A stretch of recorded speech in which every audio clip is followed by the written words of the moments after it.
Yo, what is going on, guys? This is Beanie and welcome back to a video. Today we are going to be talking about all the new content. Obviously, you guys already know about the ranked seasons and the new pack rewards, the new 99 overalls that they come out with. But STS just had a big stream and released a lot of new, well, they haven't released it yet, but they pitched a lot of new content that they're going to be coming out this week. And I'm going to talk about that, and I'm also going to be telling you guys a way I think you guys can make a ton of stubs.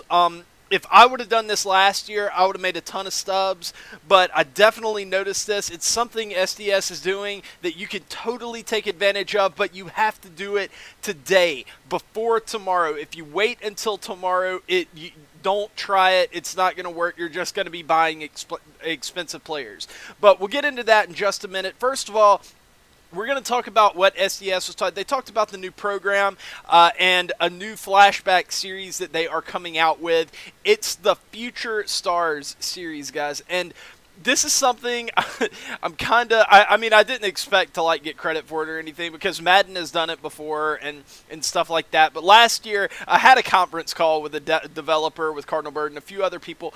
And I actually pitched the idea of doing a Future Stars series, and it looks like they took it and run with it. So I'm pretty happy about that, honestly.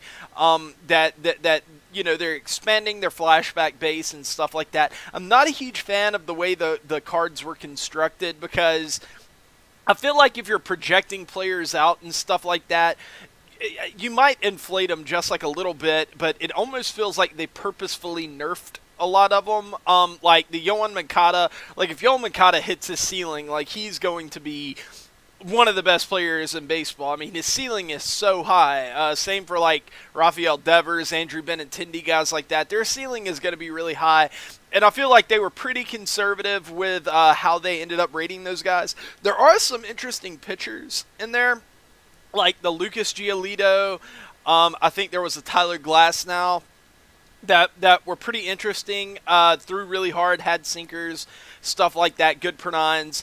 But for the most part, I wasn't thrilled about the roster construction, but we haven't seen all of them. They said that they had 30 of them, so I'm sure a few of them will be actually really, really nice and will be really tempting. But the program is going to be for a 96 overall Yohan Moncada. His stats are okay. It's 80. He's a switch hitter, obviously. It's 84-78 versus righties, 66-60 versus lefties. His vision is really low because obviously he strikes out a lot, but he has really good defense, has a good amount of speed and stuff like that. There was also an Ahmed Rosario card that was really cool. I can't show it to you visually because it was just in SDS's stream, so you know, it sucks I can't show it to you visually. It's not on the internet yet, so that sucks. But they also talked about a few other things. Starting tomorrow, people are going to be getting double stubs, double XP, and double tickets for playing in any game mode. So that's pretty cool. You know, you can acquire XP and tickets and stuff like that, so you can spend all that stuff on dope-ass ticket counter cards and stuff.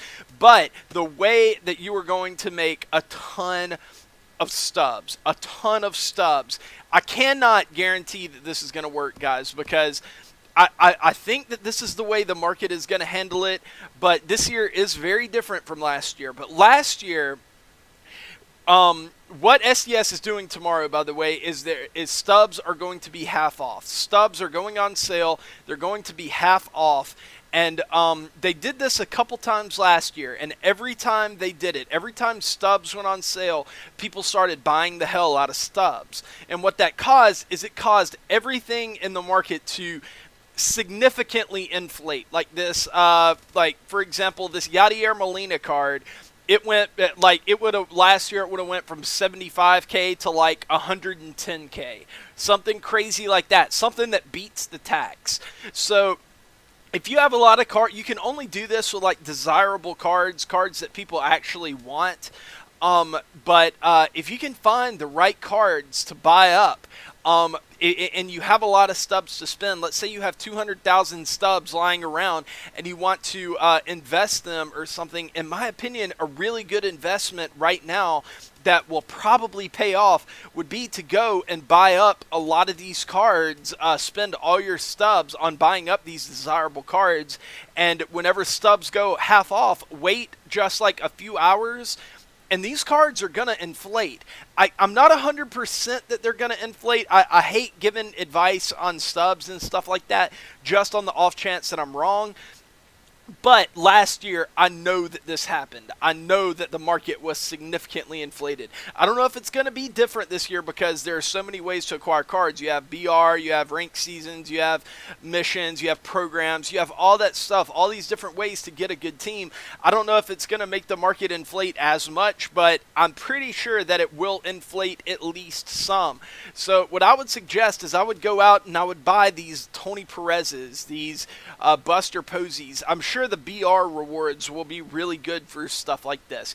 Guys who are like, 50, 60, 70K, I have a feeling that they're going to be inflated by tomorrow night.